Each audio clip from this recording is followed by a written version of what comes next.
It's JoJo on the radio, in the studio with none other than the man, J. Cole.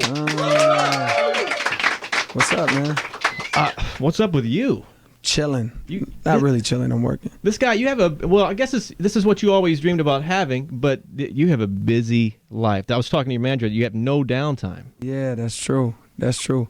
I get some downtime. I try to enjoy it when I can, but it's not a lot, man. It's very little sleep, a lot of movement, but this is what you ask for. That's what you get when you have like a Born Sinner. That album is so big, man. I'll take it. It's a good problem. Let's just run it down real quick. Of course, Born Sinner. This album, it came out obviously when Yeezus came out, and been compared to, like, for example, Kanye and the Jay-Z, Magna Carta, and these three big albums, and obviously Jay-Z and Kanye had the hype. For obvious reasons. They're amazing artists. They deserve it. They earned their hype. Yeah. But a lot of people, and granted, this is just me asking around, but a lot of people say, which one you like out of those three? And with all due respect, and if Kanye were in here, I wouldn't ask this question.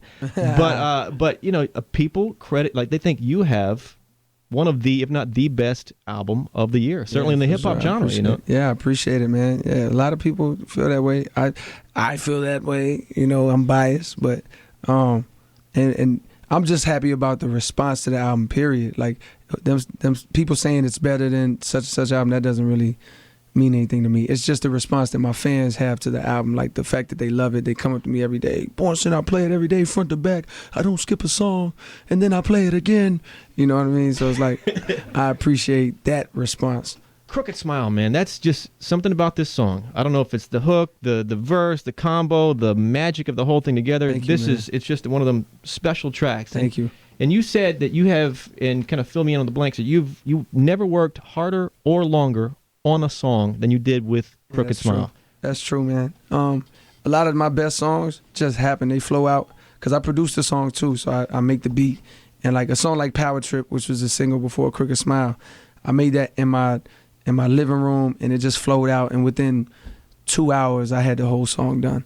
A song like Crooked Smile went through so many phases, and I don't usually do that. It started off as this really underground sounding rap song where the whole song I was just talking about my smile, really, and like things I had to go through as a kid, like just self-esteem or whatever. And then I realized later, months later, like, yo, this concept is bigger. It could be more universal, and it could affect more people if I can readjust this song. So I redid the beat with my man Elite. We produced a new beat together, and then I kept one of the verses from the old song, but I needed two more verses that spoke to more people. So I rewrote it, but it took me a long time to read. Did you fly to Atlanta? I flew to Atlanta just to get to the studio. I felt like I needed to change the pace. New York was like, I had no inspiration there, so I flew to Atlanta just to write the song. Came close, wrote some things, but it wasn't the magic yet. Flew back to New York. Got in the studio one more time, tried again, didn't happen. I ended up finally writing the perfect second and third verse on my couch in my living room. But it took all of those things, all of those attempts to nail it. And I say all that is weird because I never do that. Like I usually don't.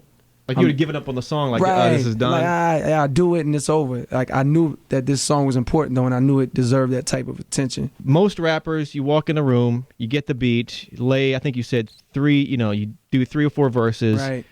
That's a rap. Yep.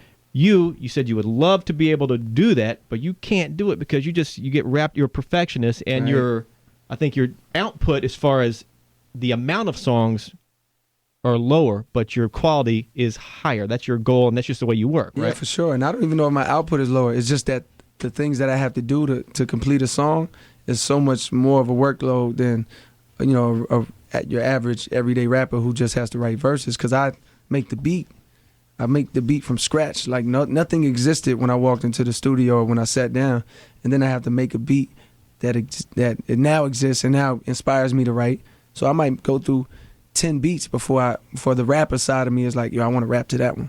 So it's like I have to make the beat first and inspire my rapper side, as opposed to a rapper who just comes to the studio and has a batch of beats from producers that producers sent, and he's just looking for one that inspires him. That's cool, but I just have more fun and I enjoy the creative process more when I do it from scratch. Some of the more traditional rappers that come in and they get frustrated with the fact that you take so long. You're like, dude, this is how I work, and this is how I create my magic. I think they look more like, wow. Like, I already knew he was a better rapper than me, but I didn't know he makes the beat. I didn't know he makes the beat too. That's awesome, you guys. That's J. Cole. Of course, he's on stage tonight. Nokia Theater, LA Live. Get the album. If you don't have it already, get the album Born Sinner. It's just awesome. Crooked Smiles, it's just next level kind of single. Thank you, brother. Love for J. Cole, man. Hey.